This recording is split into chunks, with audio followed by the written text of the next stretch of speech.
Space Administration to carry American leadership in aviation to new heights. 7 men were first to face these unknown limits, but each mission's fear ended in new hope and new heroes. Man walked on the moon in less than a decade, and the world cheered. The lunar samples opened Earth's history. The Spirit opened our hearts. America's space program was really the world's space program, sharing technologies, inviting teamwork, and exploring further into man's existence. Medicine, science, engineering, weather tracking, the gains America has made in space save lives throughout the world. Walter Cunningham joined NASA in 1963 after doctorate physics work at UCLA. He flew on Apollo 7, a mission exercising the docking and maneuvering of the 3rd generation of spacecraft, plus the first mission to televise onboard crew activities. He has logged over 4,500 hours of flight time, and his last assignment was as chief of the Skylab branch of the Flight Crew Directorate. Hi, I'm Walter Cunningham from Apollo 7. Sometimes astronauts train and test and retest for many years for a single mission. Every imaginable mishap is considered. From pre-liftoff emergency escape to system failures in the spacecraft, engineers and astronauts take every precaution to ensure a safe and successful mission. But preparation cannot eliminate the unexpected. This film is the story of Gemini 8, performing the first space docking with an unmanned spacecraft, the Agena target vehicle. You'll see the view from inside the spacecraft as it approaches the Agena.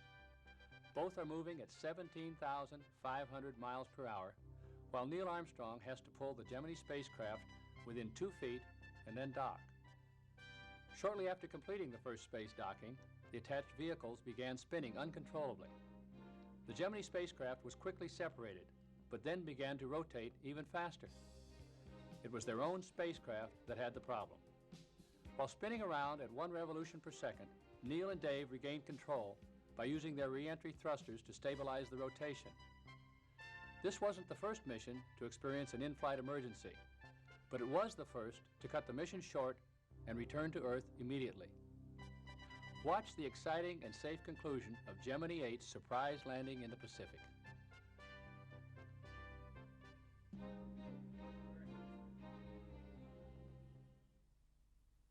Set down.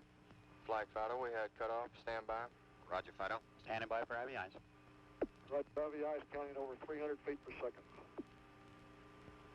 72.95. 72 is 2. Flag Fido, we're no-go. Roger. Capcom, we're no-go. Way low. Capcom, we're no-go. Roger, you are no-go, no-go. Retro, you got a time here?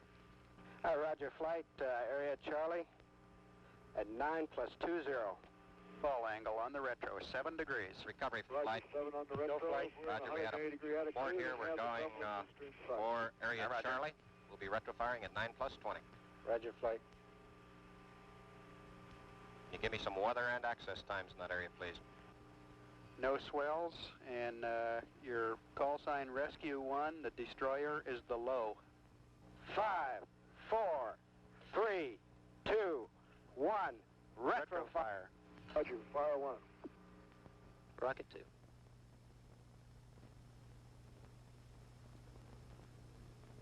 This was not an actual Gemini mission. Nobody left the ground. Gemini did not abort. We have simply edited together an isolated launch with shots of the flight controllers simulating that launch. The flight was simulated from an adjacent room in the Mission Control Center, Houston, and like many other things in the space age, flight simulation is done by computers. The primary and backup crew for Gemini 8 will undergo 11 days of such simulated flights before launch day, March 16th. Early in the program, experts sit down and analyze the Gemini 8 flight. They know it is a 3-day mission. Its primary purposes include rendezvous in space with an Agena target vehicle, the first docking in space, and a 2-hour spacewalk by pilot David Scott. The experts then devise problems that could occur, some simple, some quite challenging. They feed these problems into a computer and sit back and see what happens, perhaps with a little glee. At any rate, the crew in the simulator and the controller at the console are given the problem. Both must respond correctly. About 90 problems will be run for the Gemini 8 mission. On the schedule are 2 days devoted to the Agena target vehicle, 4 days devoted to network simulations, and 2 days scheduled for running re-entry simulations, including emergency re-entries. 11 days of problem solving. Most probably none of them would turn up during the flight. But if one should, the crew and the 5,000 people in the ground network that support these 2 men would be ready. Several days before Gemini 8 will leave the ground, the USS Boxer steams toward the primary recovery zone where the mission will normally end. It begins training its complement of officers and men in recovery operations. Instead of launching amphibious strike missions, the Boxer now launches helicopters for search and retrieval of astronauts.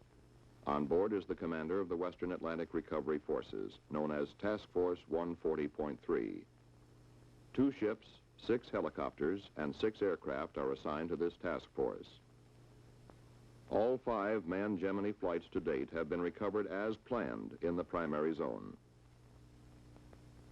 Still, 10 more ships, 54 aircraft, and 5,000 additional men will be deployed at different stations around the world for recovery.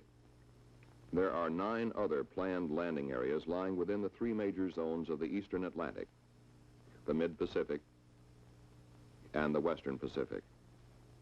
In the Western Pacific, the USS Leonard F. Mason, a destroyer, begins exercises on the retrieval of a boilerplate model of the Gemini spacecraft. The Mason will cover 3 landing areas within Zone 3. It will be backed up by aircraft from Okinawa and Japan. The chief difference between the primary area where the Boxer is stationed and a secondary area such as this is the comprehensiveness of coverage, the number of aircraft, ships, and recovery specialists on station. In addition, a special launch abort area covers the landmass and immediate offshore areas at Cape Kennedy. Recovery teams go out before the astronauts enter the spacecraft in case of an ejected abort from the launch pad or shortly after liftoff. There could be more extreme contingencies. The emergency might be such that a spacecraft could not land in a planned landing area. In a dire emergency, the command pilot might have to fire the retro rockets and come right down. Bare statistics come into play here. The world is 70% water and 30% land. The odds are strongly weighted toward a water landing. Aircraft are stationed at 12 points to locate the spacecraft in this emergency. Any commercial shipping in the area might then be called for assistance to pick up the astronauts. Freighters, oilers, tankers, any ship with heavy hoist equipment could also take the spacecraft aboard. If the crew comes down over land, they would use the ejection seats, leave the spacecraft, and land by parachute. Astronauts have not only a complete survival kit to sustain them, but they are trained to live off the land, even desert and jungle. Whether Gemini comes down over water or land, recovery is planned and coordinated by a NASA team of specialists. They set up the requirements for a mission and work closely with the Department of Defense. DoD then commits the necessary ships and aircraft to do the job. The DoD manager for manned spacecraft support directs worldwide recovery forces. He is in contact with 2 main elements under his command, the Atlantic Recovery Control Center, Cape Kennedy, and the Pacific Recovery Control Center, Hawaii. The red telephone puts him into direct contact with the highest levels of the Department of Defense for further assistance. But all of this, the red telephone and the contingency aircraft off Pago Pago Island, South Pacific, seems remote on the 16th of March. The crew is entering their spacecraft for what has every sign of being a normal flight. At the same time, on Launch Complex 14, the Atlas Agena count is only 25 minutes from liftoff. The Gemini mission is largely based on a successful orbit of the target vehicle. The Agena count has no holes. Right on the nose at 10 o'clock Eastern Standard Time, the Atlas launch vehicle ignites.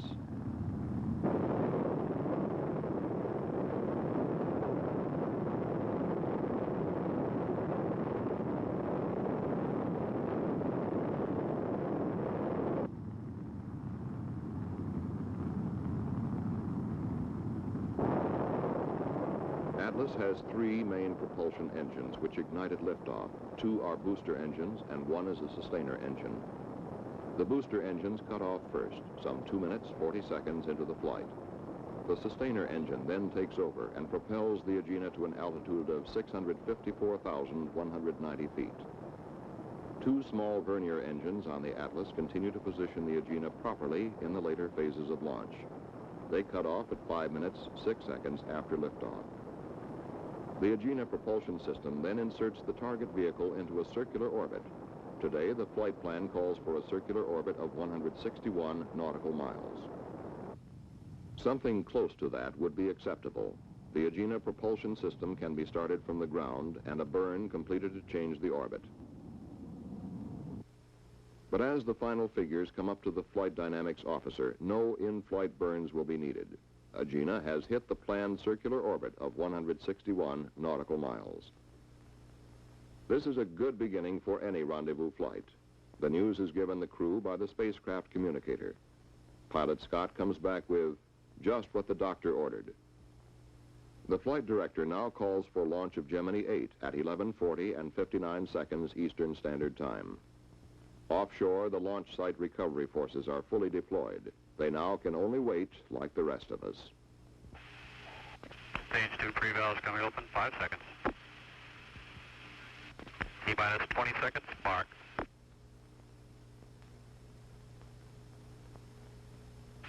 10, 9, 8, 7, 6, 5, 4, 3, 2, 1.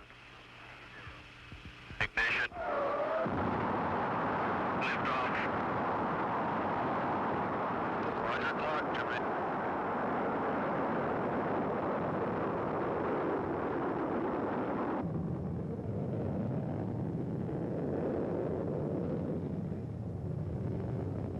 Yes, fine, we got a roll program.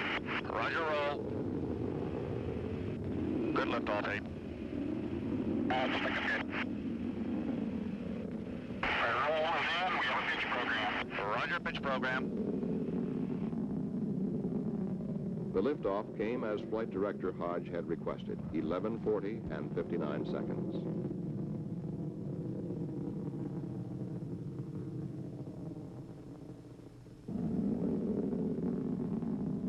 Gemini 8 goes into the clouds high above Cape Kennedy.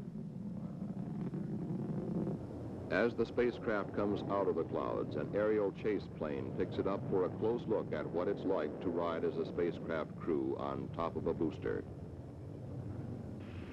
Mark, 50 seconds. You're looking good, 8. After 50 seconds, the crew releases the restraints which are required for seat ejection. Gemini 8 was inserted into an orbit of 86 nautical miles by 146 nautical miles, very close to the planned values of 86 by 145 nautical miles. Roger, we have staging, ignition. Roger, staging. Pushing. And we saw the Foley's fireball there. The launch site abort is the first contingency that is passed successfully. A carefully trained team has been released and returns to other duties. With 2 good orbits, target vehicle and spacecraft, Gemini 8 had a head start on rendezvous and docking. The maneuvers for rendezvous would be essentially the same as those performed by Gemini 6. So fast does the space program accelerate that rendezvous was the primary objective of Gemini 6 in December. But 3 months later, it is March, and rendezvous almost seems routine. Everyone is focused more on docking, everyone except those who fly the mission. Then you take things step by step. This is Gemini Control, Houston. About 2 minutes ago, Neil Armstrong called in over Tananarive, and he was able to confirm at that time that radar lock had been established. Roger, do you have solid radar lock on with the Agena, over? That's affirmative. We have solid radar lock. Just a second, I'll give you our current range. Roger, thank you. Sounds good. We're indicating 158 miles range and elevation of about 4 degrees. After radar lock-on, the crew will circularize their orbit inside that of the target vehicle. Meantime, the ground does not sit still, idly waiting for something to happen. Recovery forces are constantly shifting in response to the orbit of the spacecraft, changing station according to a detailed recovery plan. The USS Cochrane, a destroyer in the mid-Pacific, takes position for a 4-4 recovery. That is, recovery in the 4th revolution in Zone 4. Zone 3 will be the planned landing zone for the next 3 revolutions, for 5, 6, and 7. After that, Gemini 8 will not be over a planned landing area again until the 10th revolution. Then it passes over the Eastern Atlantic Zone. If an emergency occurs in the 8th or 9th revolution, the spacecraft will land in a contingency area. Recovery is supported there by aircraft and available commercial shipping. But right now, much of this seems academic. The crew has other business. Okay, we've got a visual on the Agena at 76 miles. Roger, understand. Visual, Gina, 76 miles. Hello, Houston. This is Gemini 8. We're station keeping on the Agena at about 150 feet. Way to go, partner. You done it, boy. You done a good job. Do the thing. Boy, look at that sucker. That's beautiful. See the dipole? Do I ever? I see everything on that fella. Man, that's great. Man, that is really Slick.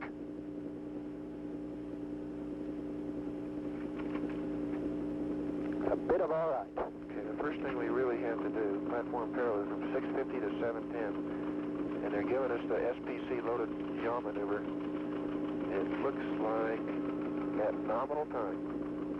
So they're going to give you that time. And I'll check your little status display for you. I'll bet those Lockheed guys are just jumping up and down. The S10 is on. Yeah. Okay. We are looking at the left or command pilot's window as the station keeping exercise with Agena begins. Gemini 8 had no difficulty in maneuvering in the vicinity of the Agena.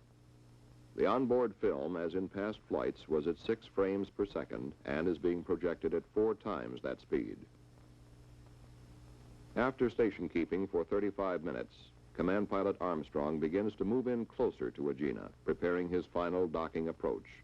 Both vehicles are traveling at approximately 17,500 miles per hour. We are looking at the target docking adapter end of the Agena. The command pilot makes a docking approach by applying very small thrust increases to Gemini 8. The maximum velocity difference between the 2 vehicles at docking will be about 1 foot per second. When the command pilot is about 2 feet from the Agena, he will pause until he gets a go from the Rose-Knot Victor. The double check has been completed.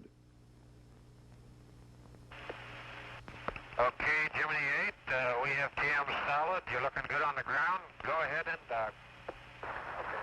I think we're going to hold off on this SPC thing until he does get docked. Okay, go ahead with your memory compare. Roger. Let us know what you get out of that.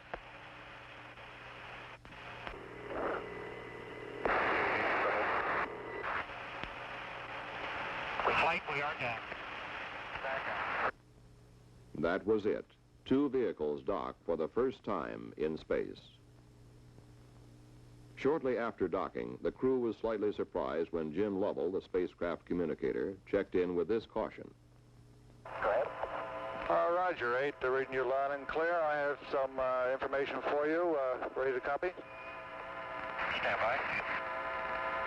What kind of information is it? If you run into trouble and the attitude control system of the Agena goes wild, just send in command 400 to turn it off and take control of the spacecraft. Did you copy that?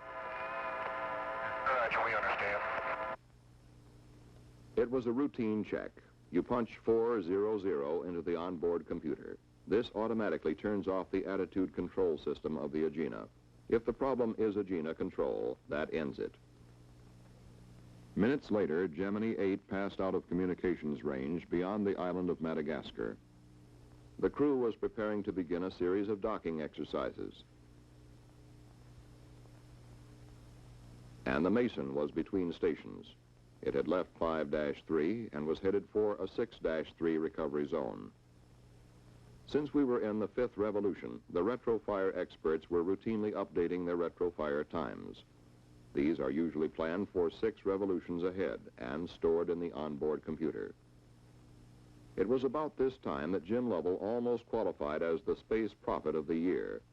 For 7 hours after liftoff and 27 minutes of normal docking, an excessive yaw and roll motion occurred. The crew punched up 400, but the trouble was not in the Agena. Unable to find an immediate answer, Mr. Armstrong undocked. The roll rate continued to build up, reaching about 1 revolution per second. Struggling to regain control, Mr. Armstrong was forced to fire the re-entry thrusters and gradually reasserted control over the spacecraft. Neither crewman experienced any loss of orientation. Gemini never approached a critical structural strain. Once the re-entry thrusters are fired, there is the possibility of fuel leakage in orbit, leaking of fuel essential for re-entry. The flight had been highly successful through 27 minutes of docking, but final action rests squarely on the shoulders of this man, the flight director. A decision came quickly. Fuel readings were too low. Abort. That was the first decision. Others follow. Where do we recover? A stream of facts flow into Flight Director Hodges' console. Exact orbital position. Weather in the Pacific. Available daylight in recovery zones. And the whereabouts of the USS Mason. A destroyer which had repetitiously practiced picking up a boilerplate model of Gemini in the waters of the Pacific came into its own. Millions of people suddenly learned that it existed. With Gemini stabilized in flight, there were several advantages to delaying re-entry for another orbit. The retrofire officer would have an exact reading on retrofire times, and the crew could prepare for re-entry, and aircraft could be on station at splashdown. This is the way it would be. The NASA coordinator leans over toward the DoD console. We want to recover in 7-3. The DoD manager immediately punches the button, which puts him in contact with Pacific Recovery Control, Hawaii. Hawaii alerts the captain of the Mason. He swings around and heads for 7-3, making 30 knots. Search aircraft scramble from Okinawa. They will be over the predicted landing point 10 minutes before the spacecraft splashes down. As Gemini 8 begins its 7th and final revolution, weather is excellent in the splashdown area. The crew is busy. The command pilot has time for only this brief reflection. I'd like to argue with them about going home, but I don't know how we can. That was all. Gemini 8 sweeps past Ascension Island. Retrofire will come up over Kano, Nigeria. Air-to-ground communications are broken, but the rockets fire right on the nose. The crew begins their descent through the atmosphere. This is the view they will see for a long time. The high peaks of the Himalayas. After these forbidding mountains, the sweep of the Pacific will look friendly and hospitable. Waiting for Gemini 8 are rescue aircraft circling in the landing area, ready to pick up an electronic signal from the spacecraft.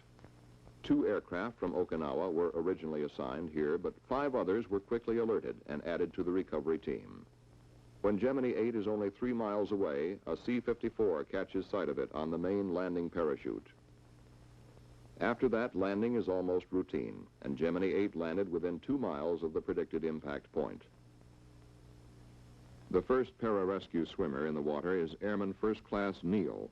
Airman Neal is a veteran of combat rescue work and a good man to have on your side. He was quickly followed by 2 other rescue swimmers. It was early afternoon in the Pacific, but almost 11 o'clock at night in the Atlantic, where the USS Boxer had waited. The Mason, 3 hours away at splashdown, reached the area at 3:17 p.m. local time. Crew and spacecraft, both in good shape, were soon aboard. Within 72 hours, NASA scientists would pin down the source of trouble. A short circuit in the wiring of the number 8 yaw thruster had caused it to fire erratically. The possibility of this failure recurring is slight, but a master switch has now been added to the Gemini spacecraft. The crew can throw this switch and cut off all power to the attitude thrusters in any future flight. Once the difficulty was corrected, we could take time out to realize that Gemini 8 had brought us closer to lunar exploration by demonstrating the first successful dock in space.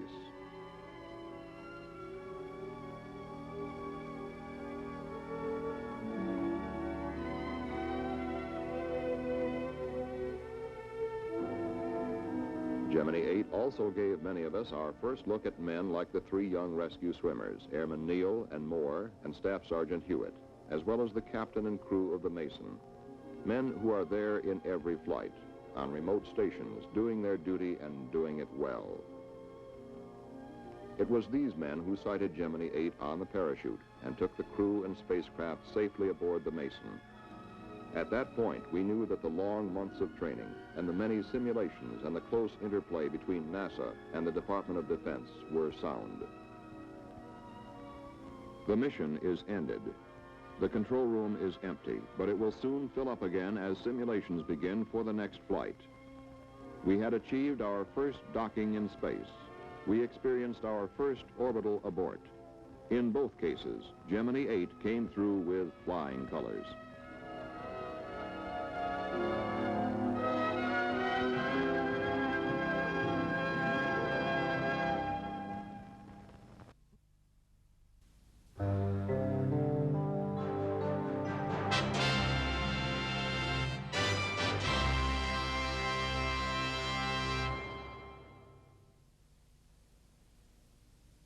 I believe that this nation should commit itself to achieving the goal, before this decade is out, of landing a man on the moon and returning him safely to the Earth. He challenged the National Aeronautics and Space Administration to carry American leadership in aviation to new heights. 7 men were first to face these unknown limits, but each mission's fear ended in new hope and new heroes. Man walked on the moon in less than a decade, and the world cheered. The lunar samples opened Earth's history. The Spirit opened our hearts. America's space program was really the world's space program, sharing technologies, inviting teamwork, and exploring further into man's existence. Medicine, science, engineering, weather tracking, the gains America has made in space save lives throughout the world. Alan Shepard is best remembered as the first man in space, one of America's original heroes, and one of the original 7 astronauts. The first Mercury flight was suborbital. He flew aboard Freedom 7 and splashed down in the Atlantic after 15 minutes of flight. Soon, Shepard was named Chief of the Astronaut Office at NASA. Later, he flew as commander of Apollo 14, the 3rd lunar landing mission. Rear Admiral Shepard walked on the moon and in space for over 9 hours throughout his missions. Among his many honors, he was appointed delegate to the 26th United Nations General Assembly by the President. Hi, I'm Alan Shepard. The film you're about to see is the story of Apollo 11, the mission that put a man on the moon. Years and years of preparation and testing went into this dynamic voyage, although no one could predict exactly what to expect.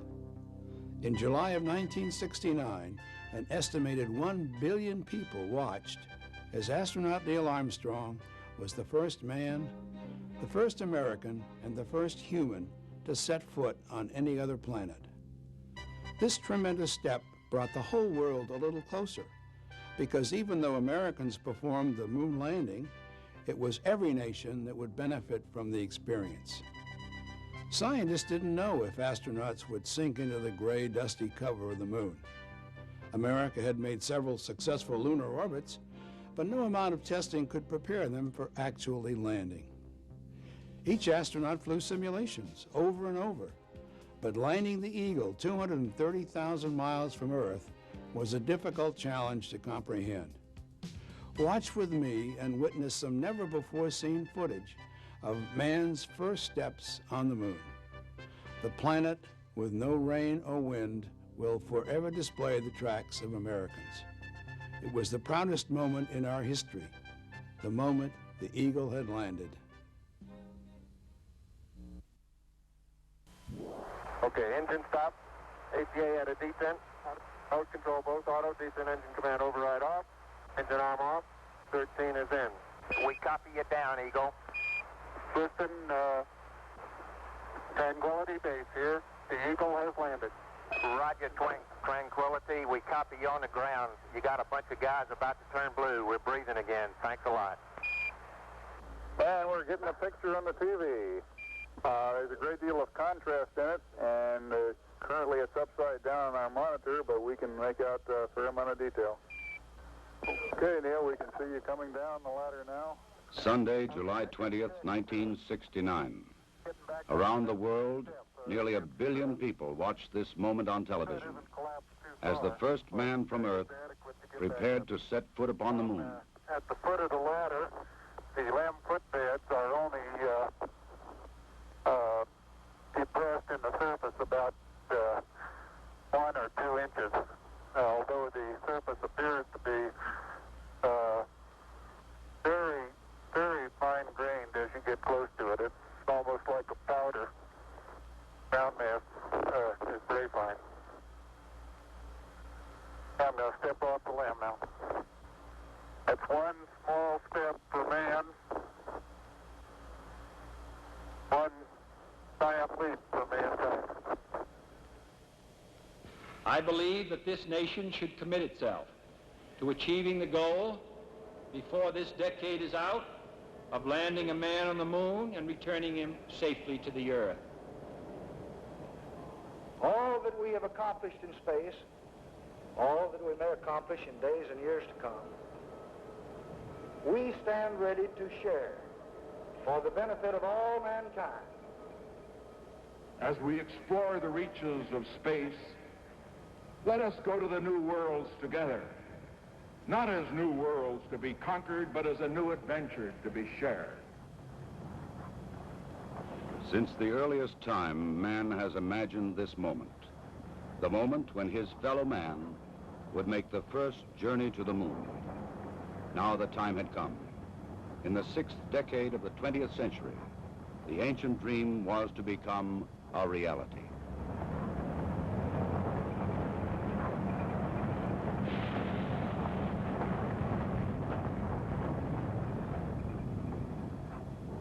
The flight of Apollo 11 was the culmination of many years of planning, working, building, and testing. Thousands of people had contributed toward this day of accomplishment. The great Saturn V rocket and the complex Apollo spacecraft had been assembled together and moved to the launch pad. The equipment and techniques and personnel had been proved in earlier missions, and now they were ready.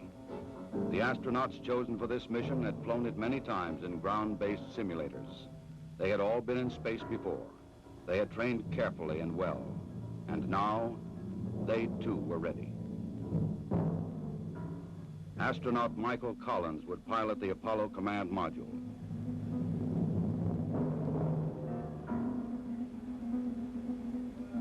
Astronaut Edwin Aldrin Jr. would pilot the lunar module.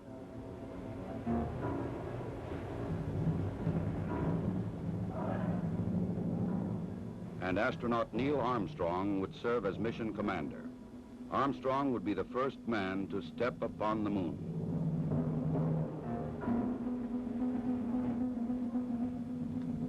July 16th, the day had come. The moon awaited. The men rose early, ate breakfast, and dressed in their spacesuits.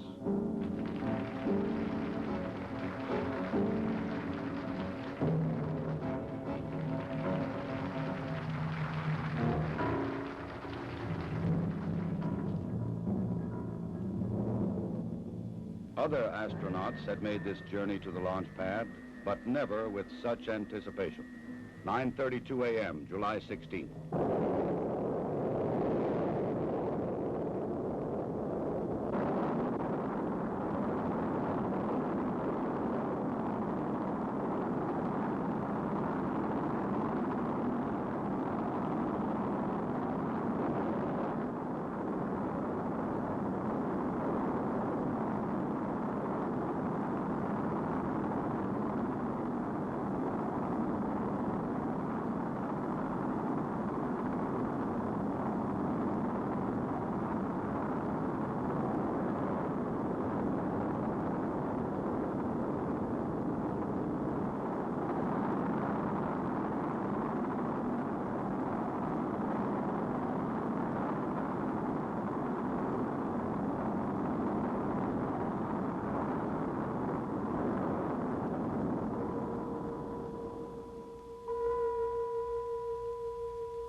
3 hours later, the Apollo command module moves forward to extract the lunar module from the third stage of the launch vehicle. Both are moving at more than 17,000 miles an hour. Docked together, they will sail 250,000 miles across the sea of space and into orbit around the Earth's nearest neighbor. Loud and clear now, Mike, and we understand that you are docked. During the 3-day journey to the moon, the astronauts kept busy.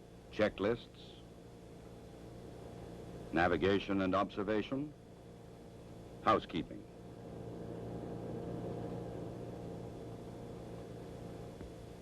They must work in a weightless environment, keeping their spacecraft and themselves in good condition. Data must be collected and reported. Experiments must be performed, including photography both inside and outside the spacecraft. Because of the film speed, these actions appear faster than they actually were.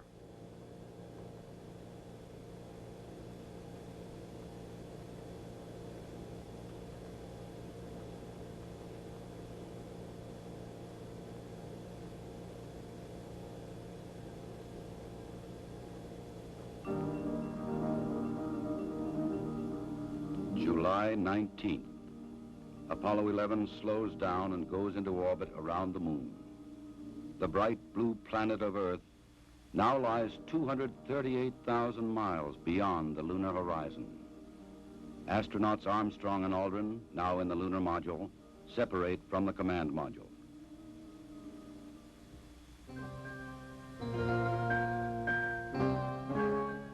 Astronaut Collins remains behind.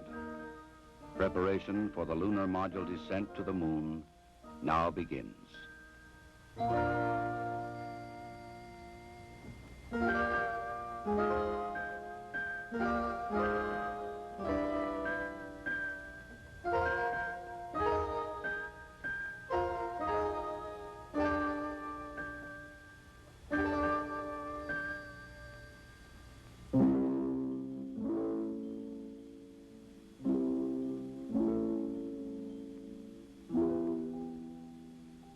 The command module assumes the new name, Columbia.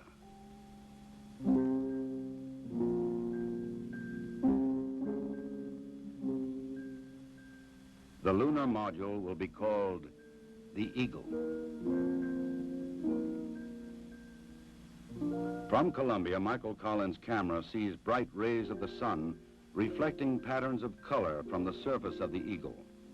In this strange metallic bird rides the ancient and endless dream of all mankind.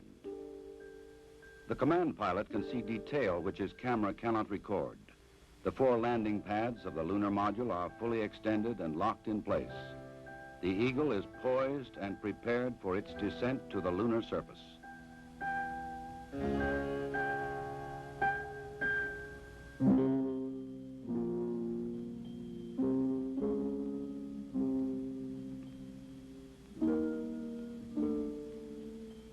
The moon landing craft rocket engine fires to slow it down and to place it on the pathway to the landing site in the Sea of Tranquility. There is tension and caution as the Eagle flies lower. Warning lights blink on as the computer tries to keep up with the demand for control data, but the status remains go. Eagle, we got you now. It's looking good, over. Roger, copy. Eagle, Houston, after yaw around, angled S-band pitch, -9er, yaw, +18. Roger, you're a go to continue power descent. You're a go to continue power descent. Altitude now 21,000 feet, still looking very good. Velocity down now to 1,200 feet per second. You're looking great to us, Eagle. Give us a reading on the 1202 program alarm. Roger, we got you. We're going at alarm. Good radar data. We're now in the approach phase, everything looking good. Altitude 4,200. Houston, you're a go for landing, over. Roger, understand. Go for landing. 3,000 feet. Copy. Alarm. Altitude 1,600. 1,400 feet, still looking very good. 700 feet, 21 down. 33 degrees. 100 feet, down at 19. 1201. 1201. Roger, 1201 alarm. We're go, same type, we're go. Altitude, velocity, light. 8.5 down, 220 feet. 15 forward. 11 forward, coming down nicely, 200 feet. 4.5 down, 5.5 down. 60 seconds. Lights on. 6. Down 2.5. Forward. Forward. That's 40 feet down 2.5. Picking up some dust. 4 forward. 4 forward. Drifting to the right a little. That's 8.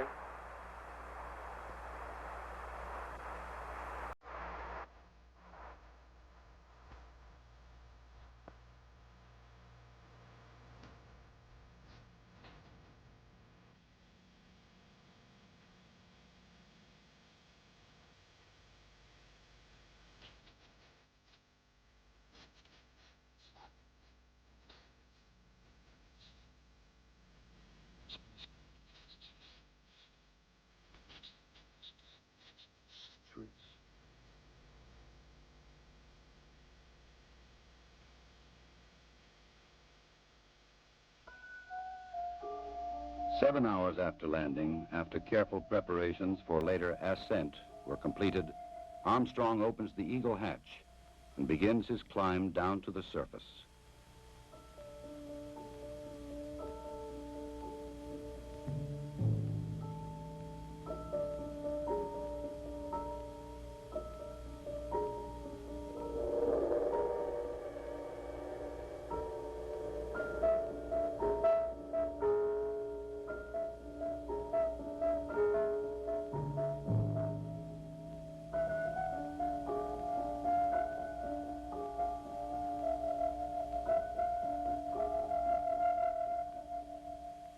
The first footsteps on this strange new world must be taken cautiously.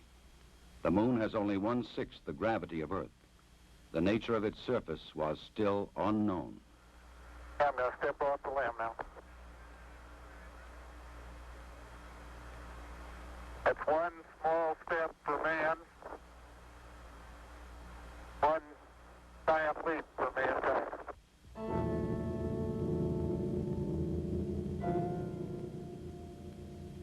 Once on the surface, Armstrong scoops up a small sample of lunar dust and rock, precaution against the possibility of an emergency takeoff.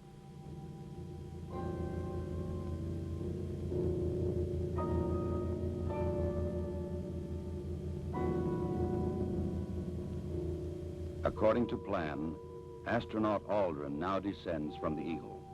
He and his equipment would weigh 383 pounds on Earth. Here, they weigh about 66 pounds.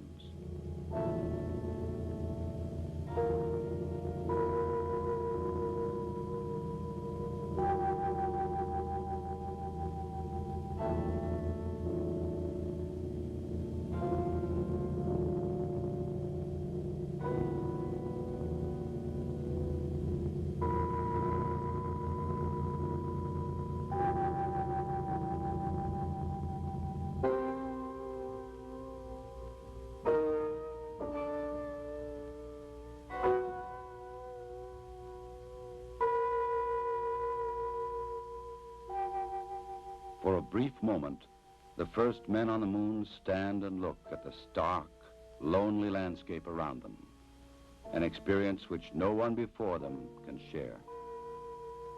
But there is much to be done in the limited time which they can stay on this airless, cloudless satellite of Earth. This sheet of metal foil traps and holds particles from the sun, the so-called solar wind, or barrage of solar energy, which constantly strikes the moon's surface. Results of this experiment will be taken back to Earth to reveal new secrets to anxious scientists.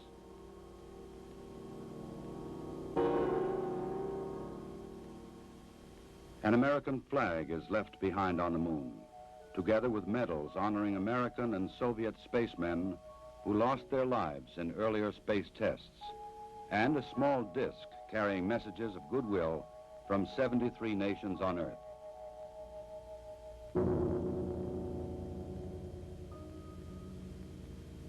A plaque on the lunar module reads, "Here, men from the planet Earth first set foot upon the moon, July 1969 A.D. We came in peace for all mankind.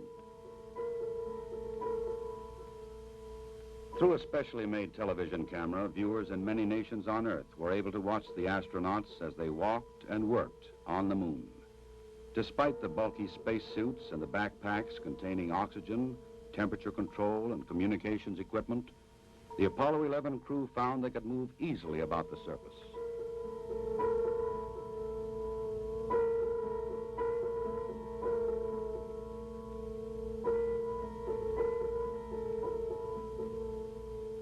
Because there is no wind or rain on the moon, these footprints will remain for centuries.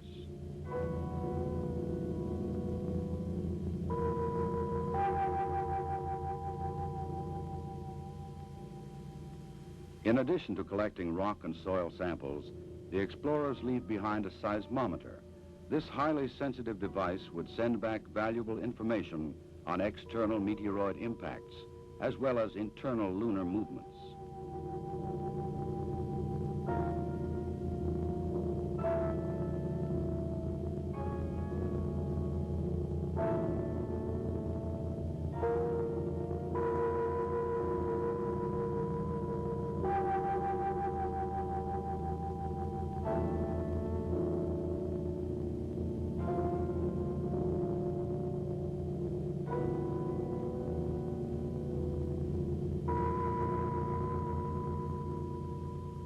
A 100-prism laser reflector would help man to measure the exact distance from Earth to Moon to an accuracy of 6 inches.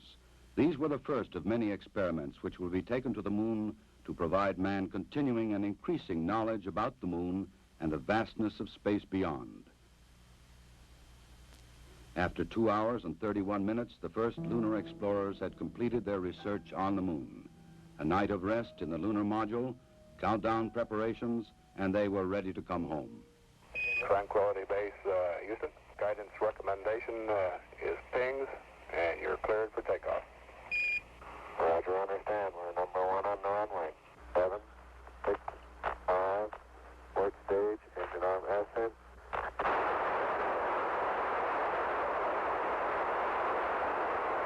Beautiful.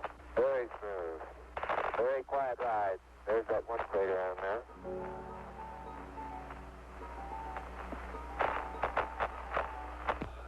Feet high, 80 feet per second vertical rise. Eagle Houston, you're looking good at 2. Ping, zags, and midspin all agree. We're going right down US 1. Eagle Houston, going right down the track. Everything's great. Horizontal velocity approaching 2,500 feet per second. Roger. Some 120 miles to go until insertion. July 21st. The Eagle and its 2-man crew lifted off the Moon perfectly and climbed slowly to rendezvous and dock with the mothership, Columbia.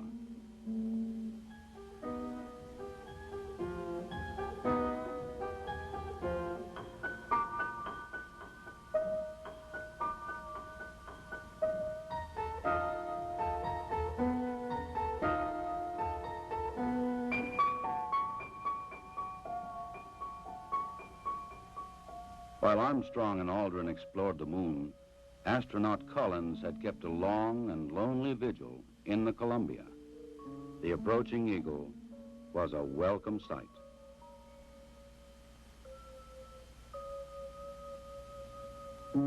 Later, the 3 men would share their reflections on this adventure with the world. I believe that from the early space flights, we demonstrated a potential to carry out this type of a mission. And again, it was a question of time until this would be accomplished. I think it's a technical triumph for this country to have said what it was going to do a number of years ago, and then, by golly, do it. The relative ease with which we were able to carry out our mission, which, of course, came after a very efficient and a logical sequence of flights, I think that this demonstrated that we were certainly on the right track when we took this commitment to go to the moon. I just see it as a beginning of a new age.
Once again, the bright blue planet of Earth rises over the lunar horizon. For those who had witnessed man's landing in the Sea of Tranquility, the moon would never again appear quite the same.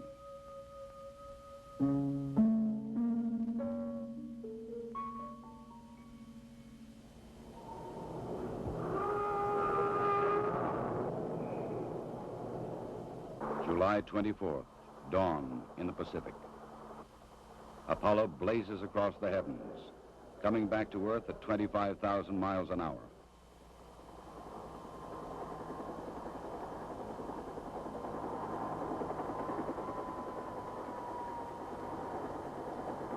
President Richard Nixon, who had talked with the astronauts by telephone while they were on the moon, was waiting aboard the recovery carrier to welcome the returning voyagers.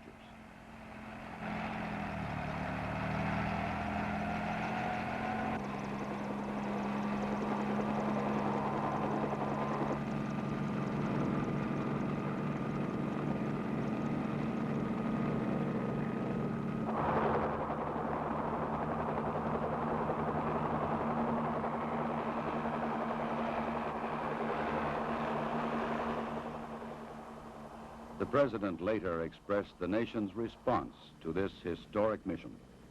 Some way, when those two Americans stepped on the moon, the people of this world were brought closer together. That it is that spirit, the spirit of Apollo, that America can now help to bring to our relations with other nations. The spirit of Apollo transcends geographical barriers and political differences. It can bring the people of the world together in peace. To protect against any possible lunar contamination, the astronauts put on airtight special garments before coming aboard the rescue ship.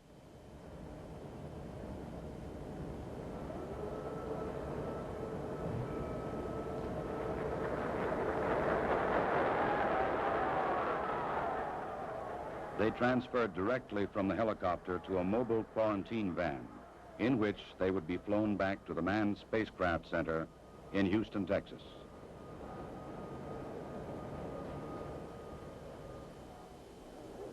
July 27th. The journey was ended. They were home again.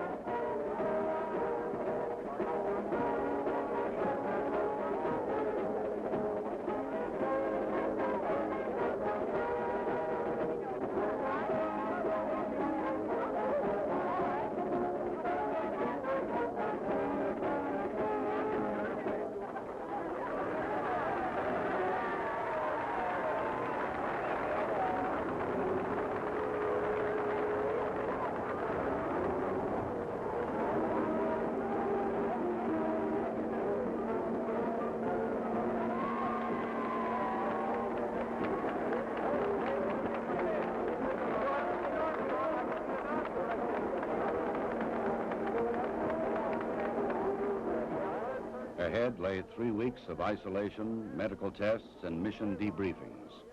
Then visits to major cities of America and abroad. The details of their unique mission would be relived and remembered so that others might learn what they had learned, and that future travelers in space might build upon their experience.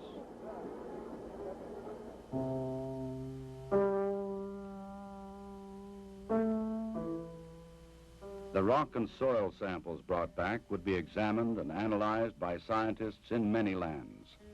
They would reveal new insights into the origin and the age and the composition of the moon, and perhaps new knowledge of the Earth as well.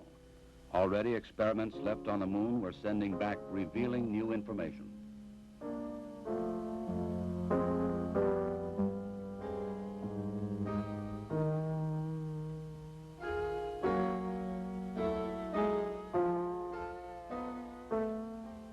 The mission was successfully completed. The Eagle had landed the first men on the moon, and Columbia had returned them safely to Earth. Wherever man journeys tomorrow across the ocean of our universe, history will remind him that Apollo 11 was mankind's first encounter with a new world.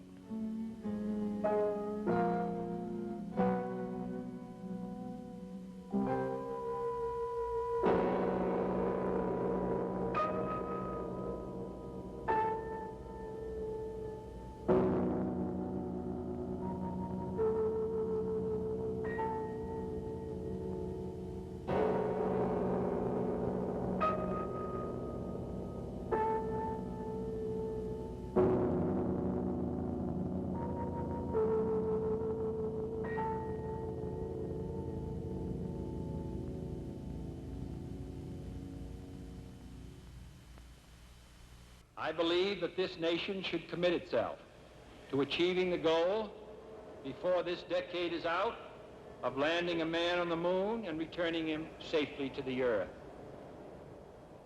He challenged the National Aeronautics and Space Administration to carry American leadership in aviation to new heights. 7 men were first to face these unknown limits, but each mission's fear ended in new hope and new heroes. Man walked on the moon in less than a decade, and the world cheered. The lunar samples opened Earth's history. The Spirit opened our hearts. America's space program was really the world's space program, sharing technologies, inviting teamwork, and exploring further into man's existence. Medicine, science, engineering, weather tracking, the gains America has made in space save lives throughout the world. Astronaut Pete Conrad joined America's space program in 1962. He piloted the Gemini 5 flight, setting a new record of 190 hours and 56 minutes in orbit. Conrad flew on Gemini 11, docking in outer space and reaching a record 850 miles above the Earth. Conrad then commanded Apollo 12 and walked on the moon for over 7 hours. He flew the first manned Skylab mission, performing spacewalks to repair Skylab's damaged surface. Hi, I'm Pete Conrad. America put their first space station into orbit on May 14, 1973. Some potentially devastating mishaps occurred during liftoff, turning Skylab 2 into a repair mission of hope. This film shows the critical rescue mission of Skylab. We had to fix solar panels and a thermal meteoroid shield to restore Skylab's operational value. Our success dictated the entire program's future. We had to spend hours training underwater to simulate the zero-gravity conditions. Several thermal shield designs were commissioned and 2 taken into space. Our repairs went well, and shortly into the 28-day mission, the feeling aboard Skylab had turned from tense to confident. Watch and witness us enjoying weightlessness. Bouncing off the walls was a positive term on our mission, and morale was high in space and on Earth.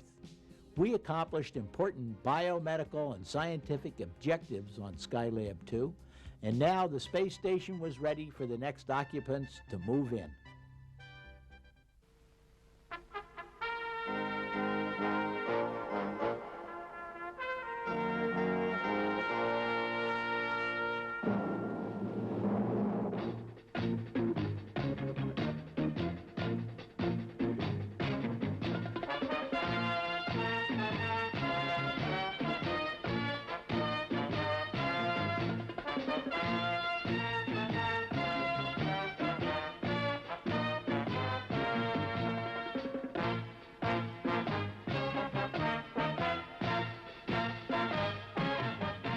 4 rooms, Earth view.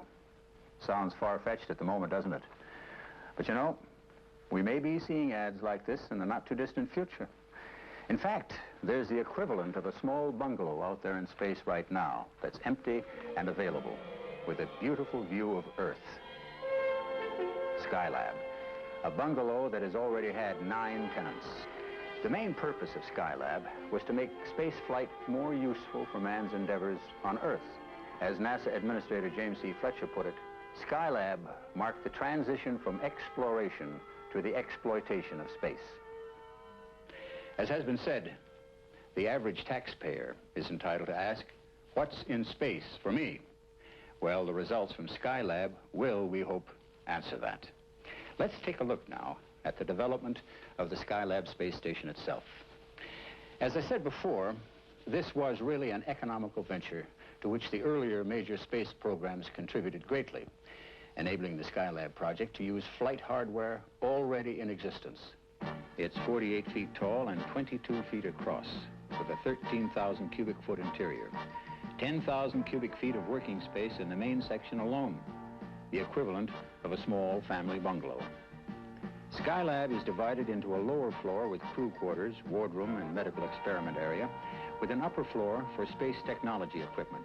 The multiple docking adapter provides docking ports for the command module, as well as housing the control console for the solar telescopes, and a series of cameras for conducting Earth resources observations. The command module, used to take the astronauts to and from Skylab, is identical with that used on the Apollo flights, and left over when that program was cut back. So, as we can see, much of the hardware needed for the Skylab program was already available. The unmanned orbital workshop was launched in May of 1973 atop a Saturn V rocket from Pad A, right here at Kennedy Space Center in Florida. 10, 9, we have ignition sequence start. The engine's now building up to 7.7 million pounds of thrust. We have a launch commit and we have a liftoff. The swing arms moving back. When the flight was scarcely a minute old, a serious problem developed with the workshop. Mounting temperatures in the workshop indicated the failure of the meteoroid shield, which was actually torn off by the slipstream during launch.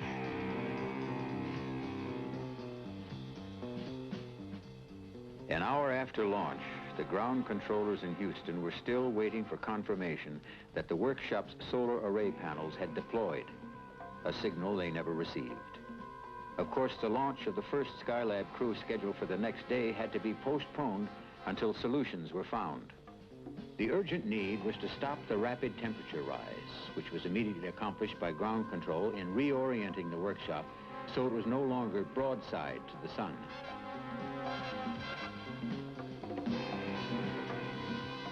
The next 10 days were hectic.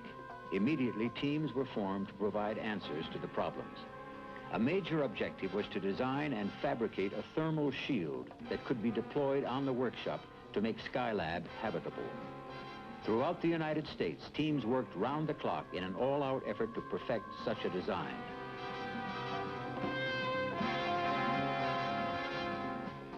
Meanwhile, here at Marshall Space Center in Huntsville, Alabama, crews were evaluating installation of a parasol device in the Skylab underwater simulator.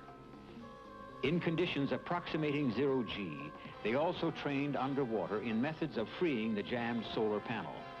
But the actual work would have to wait on an eyewitness assessment by the astronauts in space. Time was becoming critical if Skylab was to be saved. Relief would come only from the thermal shield parasol, which would be deployed by the astronauts when they arrived at Skylab. During the early morning hours of May 25th, almost 10 days after the original schedule, a Saturn 1B was ready to launch an Apollo spacecraft for the first manned visit to the Skylab orbital workshop, with astronauts Conrad, Kerwin, and Weitz aboard. We have launch commit and Skylab 1 was on its way. The first step in the fulfillment of an opportunity to use men in space for practical humanistic benefits.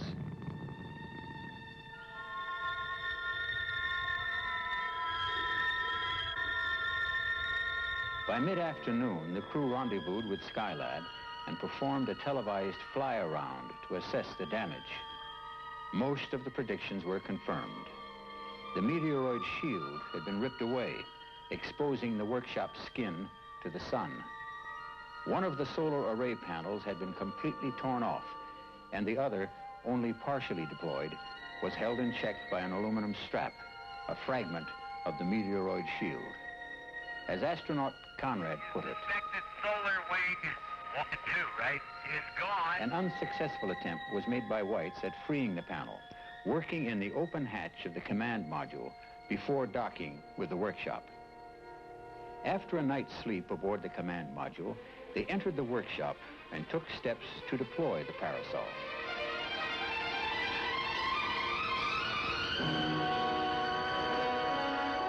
In mission control, optimism that the mission would be saved wasn't long in coming, as external skin temperatures began dropping rapidly, and within the workshop, too, they had started to fall. The parasol was doing its job, but there was still a shortage of electrical power. The stuck solar wing would have to be pulled out fully.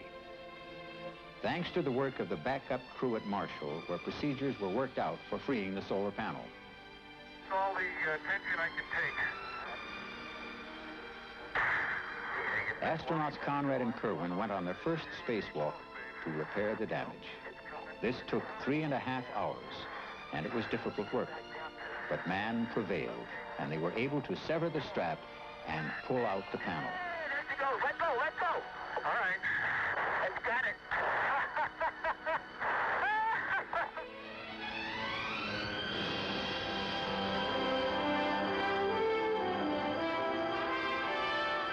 Within hours, the power situation was nearly normal. The mission could continue.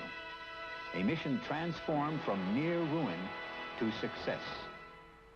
From the beginning of manned space flights, there's been a concern about the ability of man to survive flight through space and be able to perform satisfactorily in prolonged periods of weightlessness. This was a major concern and objective of all 3 Skylab missions, and was especially true on this mission. For the first time in space, there was a medical doctor aboard to supervise the tests in the life sciences program, astronaut Dr. Joseph Kerwin. This lower body negative pressure test provided valuable information on the cardiovascular system, carefully checked and monitored on the control panel, which supported all medical experiments. A measure of motor sensory performance, an experiment designed by a high school student, using a punchboard apparatus for eye-hand coordination to measure changes in motor sensory skill of the crews. Balance, orientation, and perception, so important to man's ability to function efficiently in space, was another of the life science tests. The astronauts were instructed to exercise frequently, and one of the techniques was the ergometer, or bike, to help keep them in shape. This also served as a test for possible changes in metabolic activity while working and living in a zero-G environment, as well as a check on heart rate and blood pressure under these workloads. Throughout each mission, a vast number of tests were made on eyes, ears, nose, throat, and blood samples were taken and returned for post-flight testing. Actually, we've seen only a small portion of the medical tests covering muscle and bone development, heart and blood tests, perception and equilibrium, and even cell growth.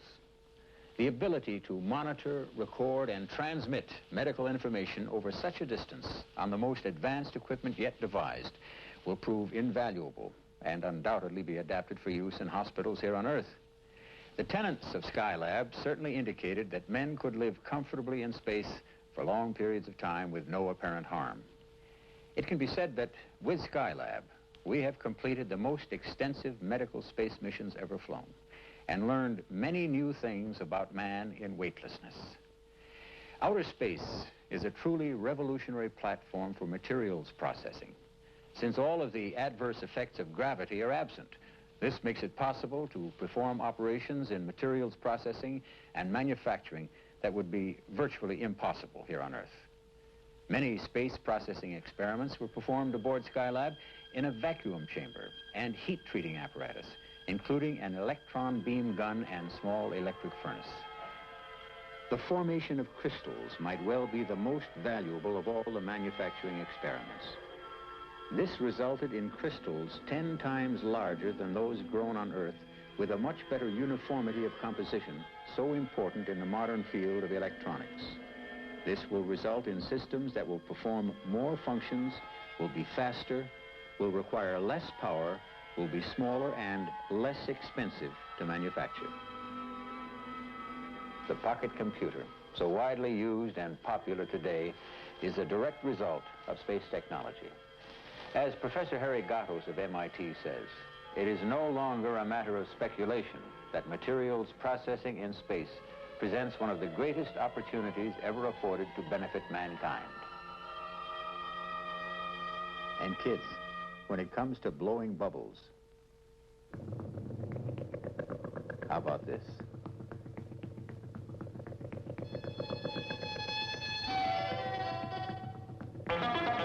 Puncture them.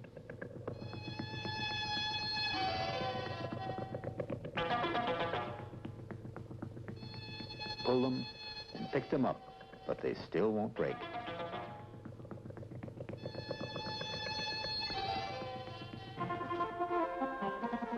As you can easily see, getting from place to place is no problem in Skylab.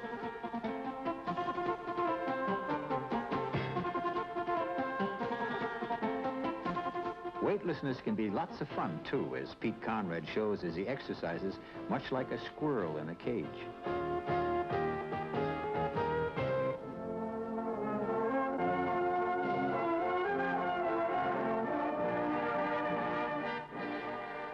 No circus acrobat or Olympic swimmer can match this. We all know Alan Shepard was the first to play golf on the moon. Well, here's the first space ball game ever played.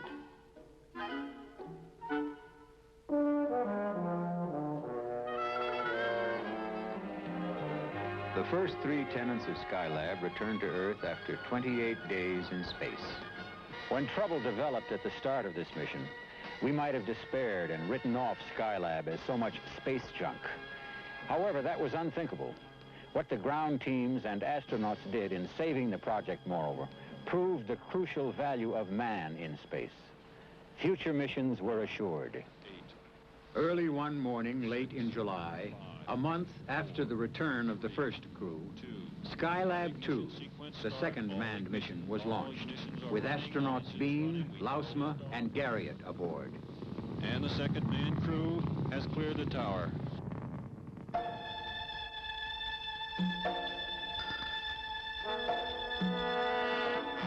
During the 8-hour chase of Skylab, one of the 4 thrusters used for maneuvering their command module sprung a leak. Mission Control ordered the astronauts to shut the leaking assembly down. Bean still managed to dock perfectly.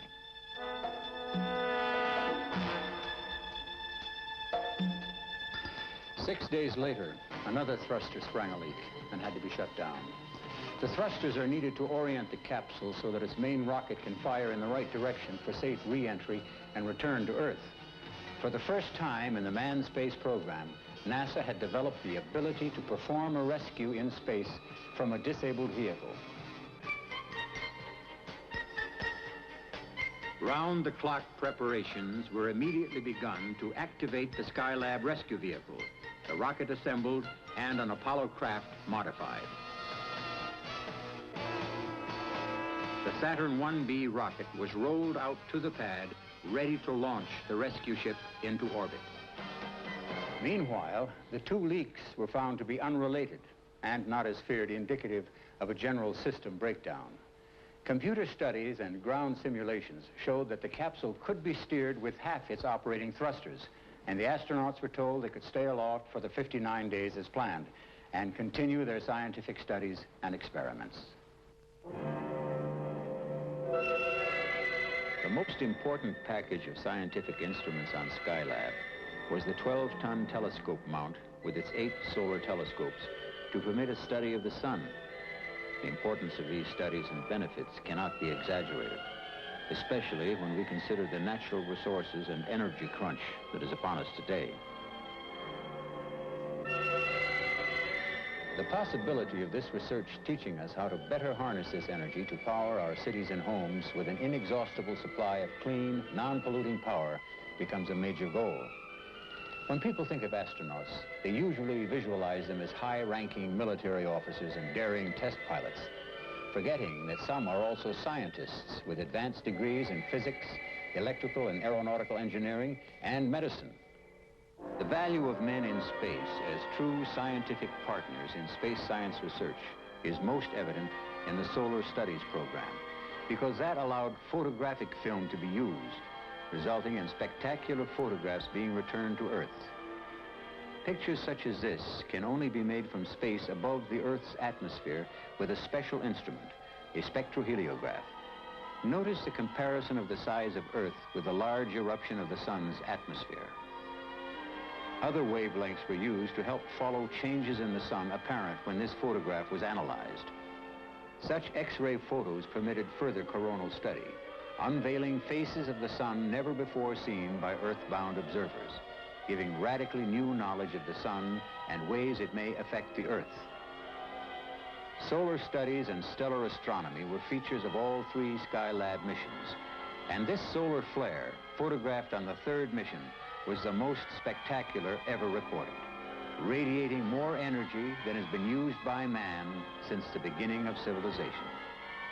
The sun has no energy crisis. It puts out the entire annual world energy demand thousands of times each second. This gives added meaning to the words of Wernher von Braun when he said, "We hope one of these days to harness this energy on Earth." High priority was also placed on a machine that would allow an astronaut to move freely about outside a spacecraft. Using the Skylab's upper dome area to explore this kind of flying characteristic, the astronaut uses a maneuvering unit which could shuttle him between spaceship and satellite. This will prove to be invaluable in space flights of the future. There were also 19 experiments carried out specifically for high school students. One brought other passengers aboard Skylab too, the spiders, Anita and Arabella. This was an experiment to find out the structure of the web they would spin in the weightless state. They soon adapted to space and spun a web quite easily. There was a problem, though. When they ran out of food for the spiders, they shared bits of filet mignon with them. Oh, for the life of a spider in space.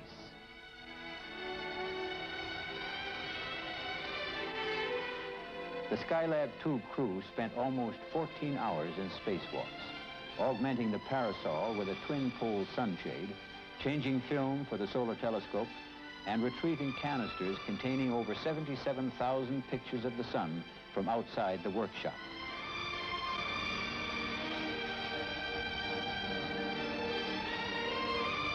After 2 months and some 24 million miles, the scientific journey of Skylab 2 ended, bringing back scientific data and secrets of the sun that had been kept secret for billions of years by the dense blanketing of Earth's atmosphere. In November, after a 6-day delay to replace cracked stabilizing fins, the third mission soared aloft with astronauts Carr, Gibson, and Pogue. Lift off, the engine's building up to 1.6. Skylab 3, the longest of the manned space missions. One of the major projects on all three Skylab missions was the Earth Resources Experimental Program, which will certainly show the man in the street that space can be of everyday use in solving some of the world's most pressing problems, such as pollution, locating resources, and feeding the hungry. Special cameras were designed for this work. This program again brings out the importance of having men in space, for the astronauts were trained to observe specific places on Earth. They brought back photographs such as these, taken in the visible and near-infrared wavelengths, resulting in countless discoveries about the Earth in many different fields, in the inventory of water resources and study of pollution, seen so clearly in this photo of Lake Michigan in the Chicago area, in regional planning and development. Here we see the densely populated area of Baltimore and Washington, D.C. Information obtained will result in better warnings given of impending storms, such as the astronauts observed from space in the Caribbean and Pacific. This photograph of Hurricane Ellen in the North Atlantic revealed that the walls of the eye of a hurricane were sloping, which caused energy to be fed into it, a fact heretofore unknown and of utmost interest to meteorologists. In agriculture, for crop census and yield, soil moisture, and crop infestation. For example, in photographs of the desert areas of Africa, discoveries were made of the extent of damage caused by drought and incorrect cultivation methods. Valuable discoveries were also made in the field of geology to help locate natural resources, minerals and oil, so important to the world today in the light of critical shortages. Faults and changes in plate motions of the Earth, never before seen by man, were observed and studied, as were forests and range. Oceanography, the study of current flows and eddies, such as the Falkland Current, never before photographed.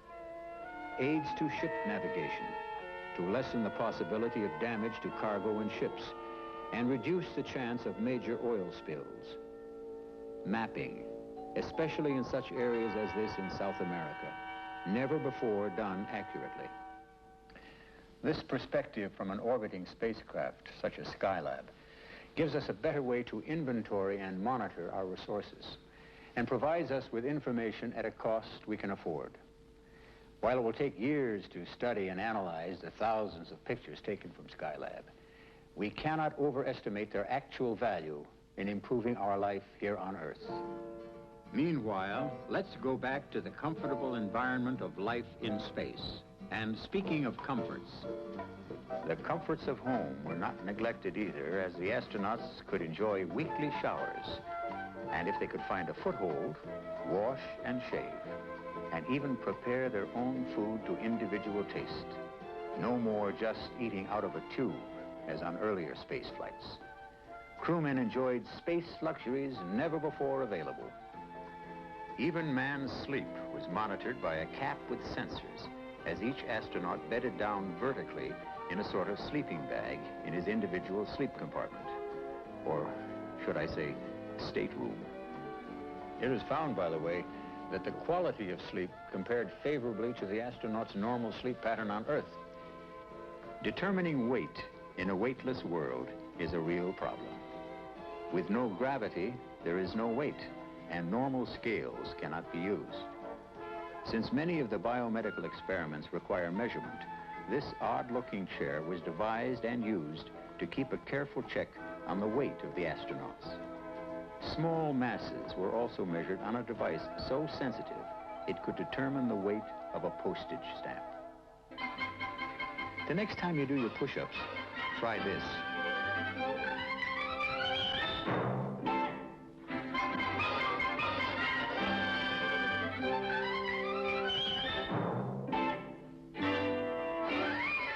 It was quite a chore when the astronauts got ready to go outside for a spacewalk. Fast action photography, however, makes it look easy. It is much like suiting up Junior to go play in the snow.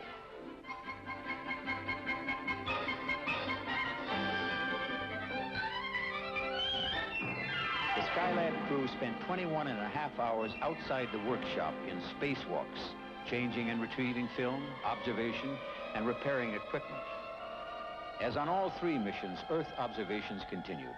While Skylab centered most of its work on practical uses of space, its crew didn't neglect precious opportunities to enrich science's knowledge.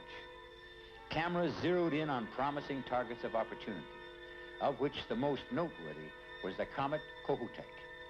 While its observations from Earth were not as spectacular as hoped for, Skylab's solar telescopes plus 2 spacewalks with portable cameras gained amazing results.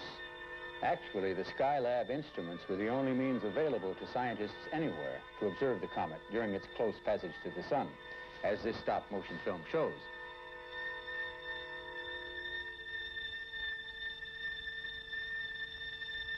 The fact that the astronauts were able to observe the comet at this time and even make sketches proved scientifically valuable in collecting basic data needed to make the greatest advance in cometary research since Halley's time.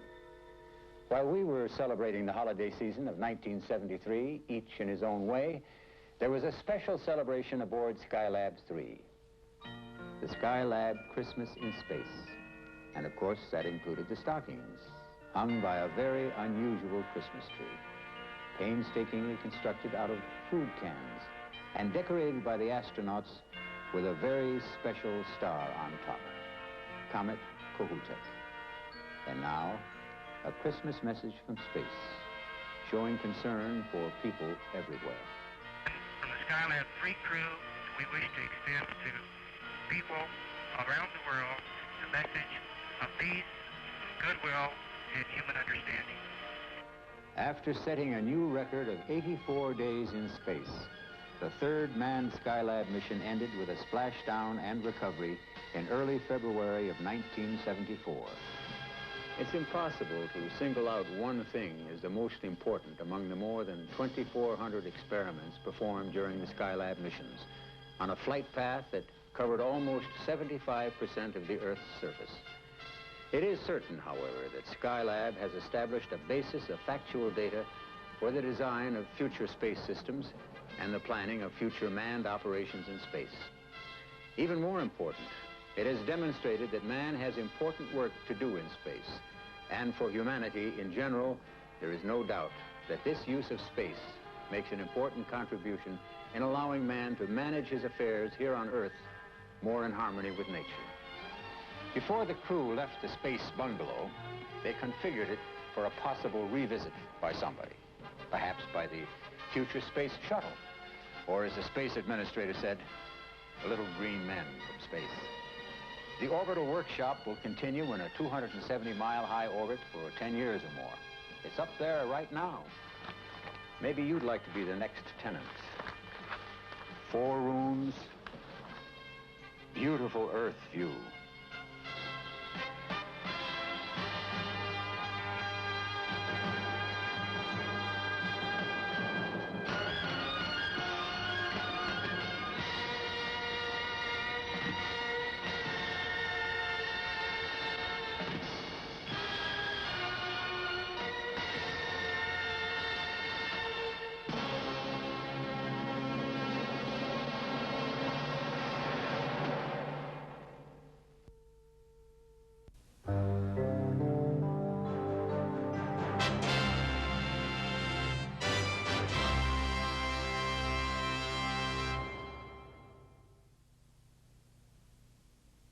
I believe that this nation should commit itself to achieving the goal, before this decade is out, of landing a man on the moon and returning him safely to the Earth. He challenged the National Aeronautics and Space Administration to carry American leadership in aviation to new heights. 7 men were first to face these unknown limits, but each mission's fear ended in new hope and new heroes. Man walked on the moon in less than a decade, and the world cheered. The lunar samples opened Earth's history. The Spirit opened our hearts. America's space program was really the world's space program, sharing technologies, inviting teamwork, and exploring further into man's existence. Medicine, science, engineering, weather tracking, the gains America has made in space save lives throughout the world. Walter Cunningham joined NASA in 1963 after doctorate physics work at UCLA. He flew on Apollo 7, a mission exercising the docking and maneuvering of the 3rd generation of spacecraft, plus the first mission to televise onboard crew activities. He has logged over 4,500 hours of flight time, and his last assignment was as chief of the Skylab branch of the Flight Crew Directorate. Hi, I'm Walter Cunningham. In 1970, America had been enjoying record success in space. The world was in awe. Maybe this caused us to forget how dangerous it was and what could go wrong. Because en route to the moon, Apollo 13 developed life-threatening problems. This mission didn't get to be one of glory, but it did turn out to be a glorious rescue. The film you're about to see depicts Apollo 13's dramatic explosion and rescue. More than 200,000 miles out in space, an oxygen tank exploded, ripping off a side of the service module and disabling the Odyssey spacecraft. My friends, thankfully, hadn't already entered orbit around the moon, but they had reached a point of no return. They were faced with the possibility of not being able to return to Earth. And if they could, they would have to circle the moon before coming home with minimum oxygen and energy supplies. All of America watched and waited and prayed for their safe return, while scientists, engineers, and fellow astronauts created a rescue plan. Watch, and you'll see an exciting display of teamwork at its finest, a lesson in cooperation, a lesson in the human spirit. Learn how a voyage of scientific exploration turned into a matter of survival, and one of the Apollo program's finest moments. This little tape recorder has been a big benefit to us in passing some of the time away on our transit out to the moon.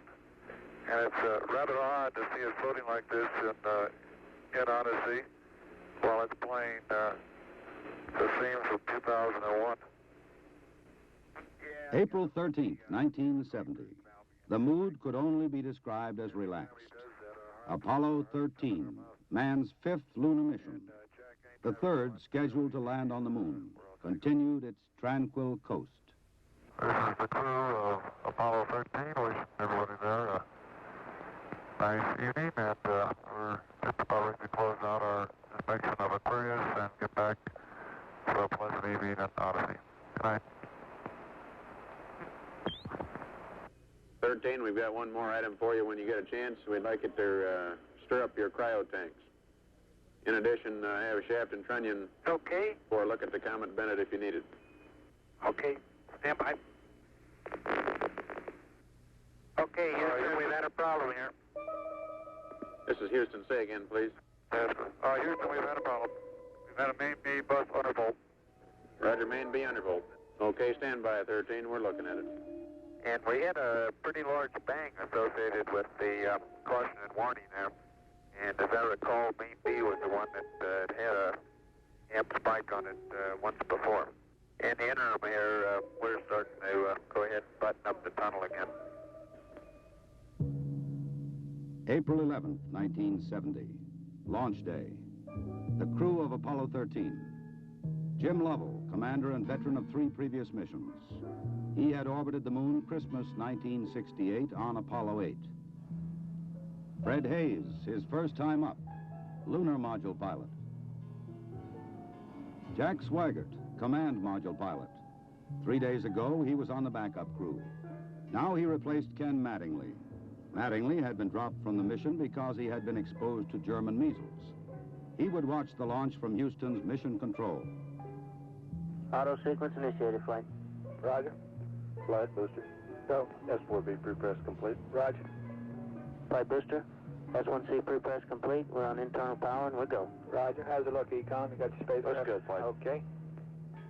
MCC recorders to flight speed. Ignition, flight. Roger. Roger. Clock start, flight. Roger. Let's go, all engines. Roger. Okay, Fido, how's it look? Looks good here, flight. Good agreement. Okay, booster, how do you look? S1C looks good, flight. Okay, Capcom, we'll go you on the ground. Okay, we'll go at 1, Capcom. Get relieving, flight. Roger.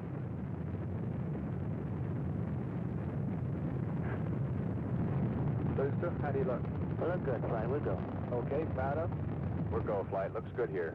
Guys, how's it look? Good, flight. Okay, Econ, GNC. Looks good, flight. Looks good, flight. Okay, Sergeant. Looks fine. Through max Q and we'll go, flight. Roger, booster. And go for staging, Capcom. Confirming board out, flight. Roger.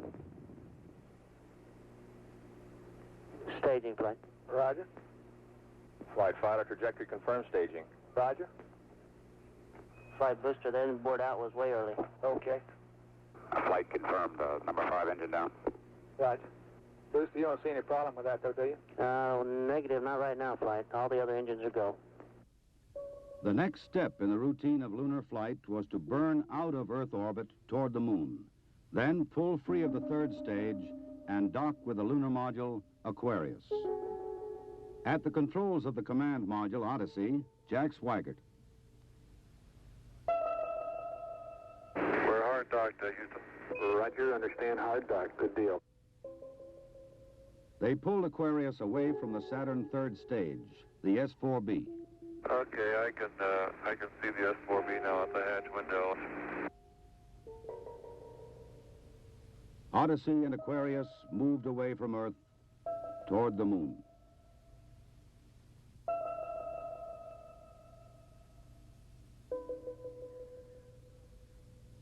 Okay, Houston, we've had a problem here. Flight guidance. Go guidance. We've had a hardware restart. I don't know what it was. Okay. Houston, we've had a problem. We've had a main B bus undervolt. You see an AC bus undervolt there, guidance? Or ECOM? Negative, flight. I believe the crew reported it. We got a main B undervolt. We may have had an instrumentation problem, flight. Roger. And we had a pretty large bang associated with the caution and warning there. The sensation I had, that I had felt a vibration accompanying the bang, not a large vibration or shudder. Is there any kind of leads we can give them? Are we looking at instrumentation, or we got a real problem, or what? We're reading 0 N2 pressure in fuel cell 1 and 13 PSI on fuel cell 3 O2 pressure. Okay, Barrett, what do you want to do? Open circuit fuel cell 1 and 3? That's firm flight. Shut down the reactance valve, and I asked for a reconfirmation, since when you do that, it's sort of irreversible. If you shut one of these things down, they only can be restarted from ground support equipment. Yeah, that's because of AC, and it looks to me, looking out the hatch, that we are venting something. We are venting something out into space. Okay, let's everybody think of the kind of things we'd be venting. GNC, you got anything that looks abnormal in your system? Negative, flight. How about you, ECOM? You see anything that, with the instrumentation you got, that could be venting? That's a firm flight. Let me look at the system flight as far as the venting is concerned. Okay, let's start scanning. Here is a bulletin from ABC News. The Apollo 13 spacecraft has had a serious power supply malfunction that could cause the lunar landing mission to be terminated early. I assume you've called in your backup ECOMs? Flight, say again? Have you called in your backup ECOMs now? See if we can get some more brain power in this thing? We got one here. Roger.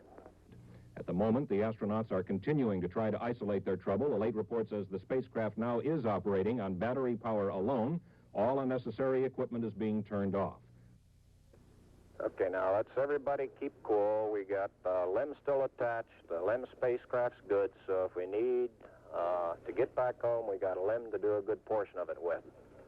Okay, let's make sure that we don't do anything that's going to blow our CSM electrical power with the batteries, or that will cause us to lose the main or the fuel cell number 2. Okay, we want to keep the O2 and that kind of stuff working. We'd like to have RCS, but we got the command module system, so we're in good shape if we need to get home. Let's solve the problem, but let's not make it any worse by guessing. My concern was increasing all the time. It went from, I wonder what this is going to do to the landing, to I wonder if we can get back home again. Okay, ECOM, I'm coming back to you. Flight. Go ahead. I think the best thing we can do right now is start a power down. Right about then, it was quite apparent to me that it was just a question of time that the command module was going to be dead. You don't want to get fuel cell pumps off, do you? We can do that on fuel cell number 1 flight. Okay, well, let's make sure we don't blow the whole mission. The thing that concerns me is throwing equipment. We had a problem. We don't know the cause of the problem. Flight, I've got a feeling we've lost 2 fuel cells. I hate to put it that way, but I don't know why we've lost them. It doesn't all tag up. Network from Flight. Flight network. Bring me up another computer in the RTCC, will you? We got one machine on the RTCC, and we got dual CPs downstairs. Okay, I want another machine up in the RTCC, and I want a bunch of guys capable of running D-logs down there. Roger that. What all this means is only speculation at this point. First, though there has been some tumbling or rotation of the spacecraft, the astronauts do not appear to be in any immediate danger. I'll tell you what, GNC, can you get somebody in the back room to try to figure out what the equivalent delta V is we're getting, so that we can see if we can backtrack to see if we can figure out what's venting. Roger, we'll give it a try, Flight. Okay? When I looked up and saw both oxygen pressures, one absolutely 0 and the other one going down, it dawned on me, and I'm sure Jack and Fred about the same time, that we were indeed in serious trouble. the only way to survive the situation was to transfer to the LEM.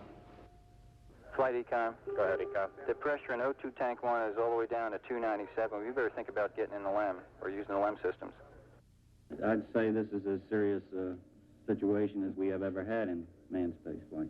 We've always called the LEM a good lifeboat under those circumstances. If at any time in the mission, however, the LEM had separated and we had gotten ourselves into a rendezvous situation or the command module being around the moon, then what you state is absolutely true. It would be a fatal situation. Tell me you from flight. Go ahead, flight. I want you to get some guys figuring out minimum power in the LEM to sustain life. The accident had occurred 200,000 miles from Earth. Lovell, Swigert, and Hayes rode in the lunar module attached to a lifeless command module. Apollo 13 had started as a mission of scientific exploration. It was now a matter of survival. Since the command module was dead, except for the oxygen and power hoarded for re-entry, the guidance platform of Aquarius, designed to land on and take off from the moon, would have to be used. The first milestone, and I consider this after the accident, I guess, more or less the survival now. The first milestone was to get alignment on the LEM platform.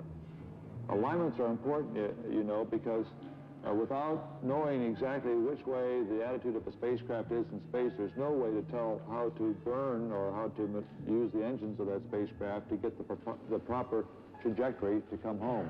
The position we are now on the Earth-Moon plane, we have to go around the moon to get back if we're going to use the DIPS engine. You would have had enough capability with the SPS engine, but of course we don't dare use that now. So we have to go up to the back side of the moon and come back. To get into the correct orbit around the moon, the crew had burned out of a trajectory that would automatically bring them back to Earth. They would have to get back onto a safe course toward Earth. He needs to put his throttle to min also, flight. Throttle to min? Yes, he's at 29% now, roughly. This maneuver, again, was completed on time, and because it was a manual burn, we had a three-man operation. Jack would take care of the time. He'd tell us when to light off the engine, when to stop it. Fred handled pitch maneuver, I handled the roll maneuver, and I pushed the buttons to start and stop the engines. Aquarius, and you go for the burn.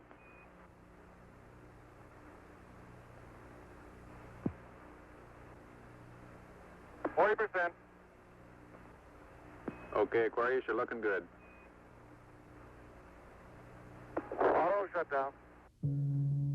The first problem was solved. They were back on the path to Earth. But there were many other problems to be solved. From a building at Houston's Manned Spacecraft Center, systems experts coordinated the coast-to-coast effort to get the crew back. One of the big problems was consumables. There would be enough to eat and drink. But in space, there are other factors. Oxygen to breathe, electrical power to keep the spacecraft alive, water to cool the equipment and keep it operating. What we'll be doing till we get them back on the water is concentrating on everything that is their lives are dependent upon at the moment, rather than worrying about the accident, because there's nothing we can do about that now. It appears at the present time that everything is under control and that we have a safe situation at the moment. Hey, I want to say you guys are doing real good work. So are you guys, Jack. We are about 70 hours from home, and we think we have the situation in control. We've projected the consumables as I've described, and we have a plan for carrying out the rest of the mission, but there's going to be no relaxation at all as far as that goes from now until splash. There was a key decision to be made before Apollo 13 went behind the moon. Where to bring them down. Their present course would take them to the Indian Ocean, where recovery would be difficult. A burn to bring them home quicker would take them to the Pacific Ocean near the recovery forces. Bringing them home even faster would place them in the South Atlantic, again away from recovery forces. It was decided to take them to the Pacific. We've run the simulators, both here and at the Cape and at the contractors, that continuously, ever since last night, we've tried to simulate virtually everything that we've had the crew to do that is non-normal that they've done. And we've proven most everything that we've been able to run on the simulator prior to passing it up to them. There may be some details we haven't done, but at least we've checked the feasibility of everything we've done, and we'll continue to do that. They passed 137 miles from the moon. For Lovell, it was the second time that he had seen the moon so near.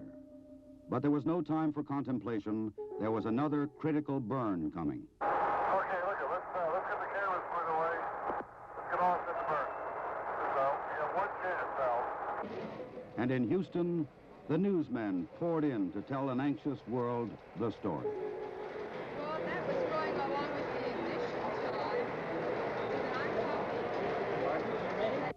Shortly after Apollo 13 had separated from the Saturn third stage, the stage had been sent on to a trajectory toward the moon. Its impact would be recorded by the seismometer left by Apollo 12. By the way, Aquarius, we see the results now from 12's seismometer. Looks like your booster just hit the moon and it's rocking it a little bit. Over. Well, at least something worked on this flight. I'm sure glad we didn't have a limb impact, too. Jim, you go for the burn. Go for the burn. Roger, understand. Go for the burn. Guidance okay? We're good, flight. Control okay? We're okay, flight. Tell me. We're go, flight. Inco okay? We're good, flight. Ground confirms ignition. We're burning 40%. West Houston, you're looking good. Roger. Shut down. Roger, shut down. I say that was a good burn. Roger, now we want to power down as soon as possible. Understand. To conserve the electric power and cooling water, the crew shut down all but the vital, life-sustaining systems of the LEM. I think the LEM spacecraft's in excellent shape, and I think it's fully capable of getting the crew back. I think, as we have found before, every time we've put the LEM spacecraft to a test, it's always done much more than it was guaranteed to do, and I think this is a good case in point. Conserve the consumables, cooling water, electric power. The LEM water gun was leaking, and we shut that off. I guess it leaked about a quart of water, I would estimate. But it took me about 2 days to get my feet dry, and of course, I think you were all aware that the temperatures were going down in both vehicles, and it's made for very chilly feet for a couple days.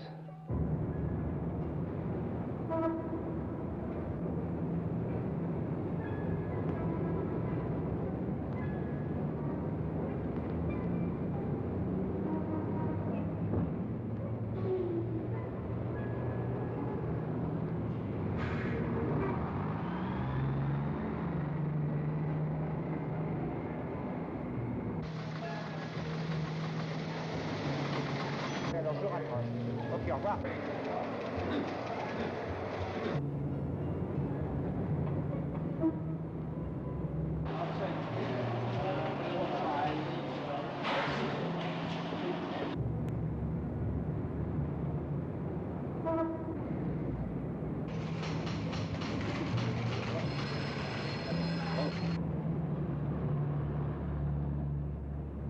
Lord, your astronauts will come back safe. If I may be serious for one moment and ask the entire audience for a moment of prayer for the crewmen of the Apollo 13. We'll hold silence for a moment, please.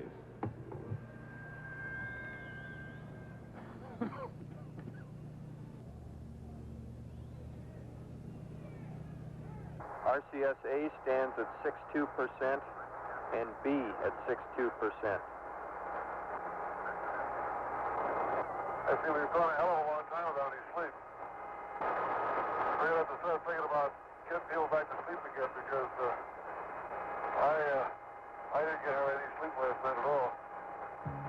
command module just slowly kept going down in temperature until I think just prior to reentry, it was down to about 38 degrees.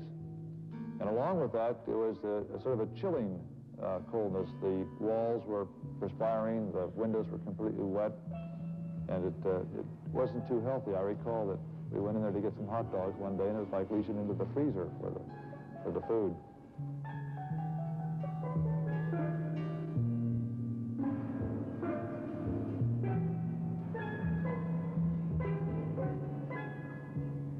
If you want my opinion of how they handled the situation when it happened, they handled it exactly like we'd expect them to. They were about as well on top of it as anybody could be, knowing what we knew, which isn't very much, I'll have to admit.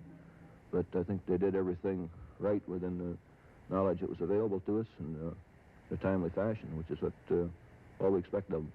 I think they did a beautiful job of it.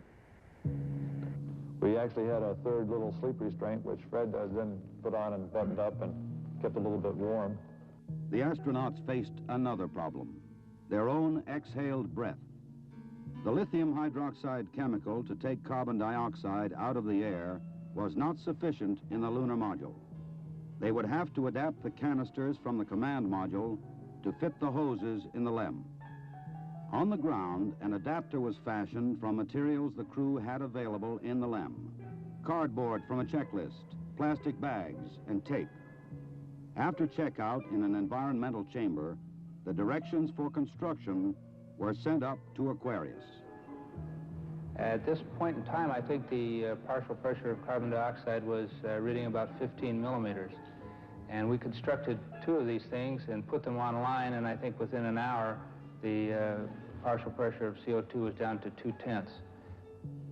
So you see that survival now became one of initiative and ingenuity, and it was one which the ground continually helped us along. We had all kinds of people on the ground trying to think of ways of extending our lifetime. There would be still another burn, a mid-course correction to get Apollo 13 into the narrow corridor through the atmosphere for a safe return to Earth. We're at burn attitude, flight. Knowledge. Ignition. Thrust looks good. Shut down. Hang in there, it won't be long. There were moments when I didn't know how much consumables we had, whether we could make it back or not, but in a situation like that, there's only one thing you can do. You just keep going, and you just keep thinking up where you can get more consumables. And so that's exactly what we did. On April 17th, they prepared for re-entry.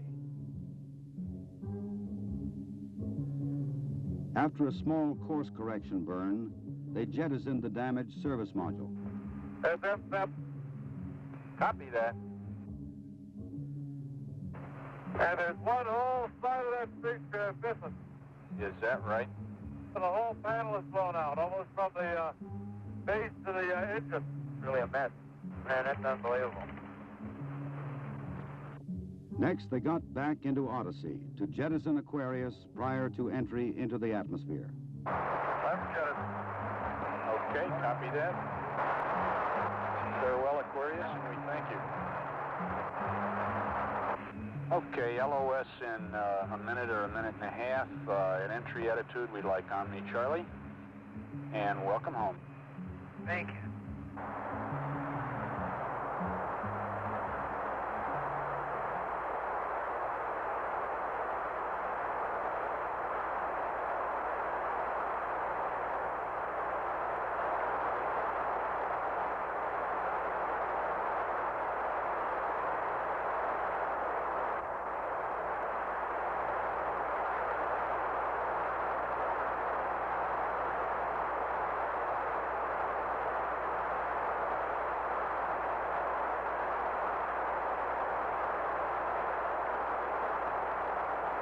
Odyssey Houston standing by, over.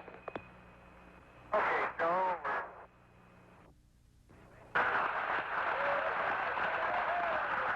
Odyssey Houston, we show you on the mains. It really looks great. Apollo 13, this is recovery, over. you're going to Cette. Roger, Apollo 13, this is recovery, and your chutes look good. Apollo 13, this is recovery. We observed your RCS burn, over. The recovery, Apollo 13 is descending. Roger. Apollo 6, this is recovery, over. Photo 1 spliced in at this time. The three chutes are displaced in the water. 0 degrees, magnetic 3 at 1/2 miles, Evo Lima. Evo Lima, roger. This 401, the command module is stable 1 at this time. So ride it comfortably. The vertical axis are approximately 15 degrees. Swim 1, you're clear to get the position for 3, the other 2 chutes. Swim 1, roger. Again, left 2, you win lap 270.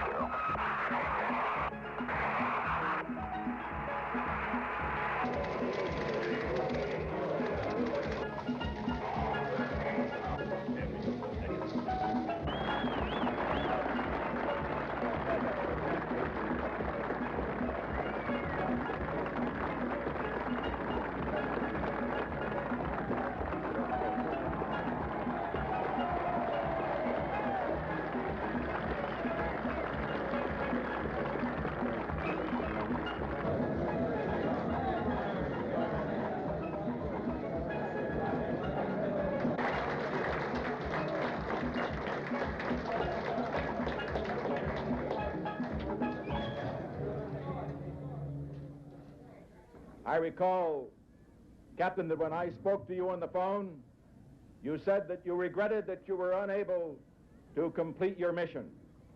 I hereby declare that this was a successful mission.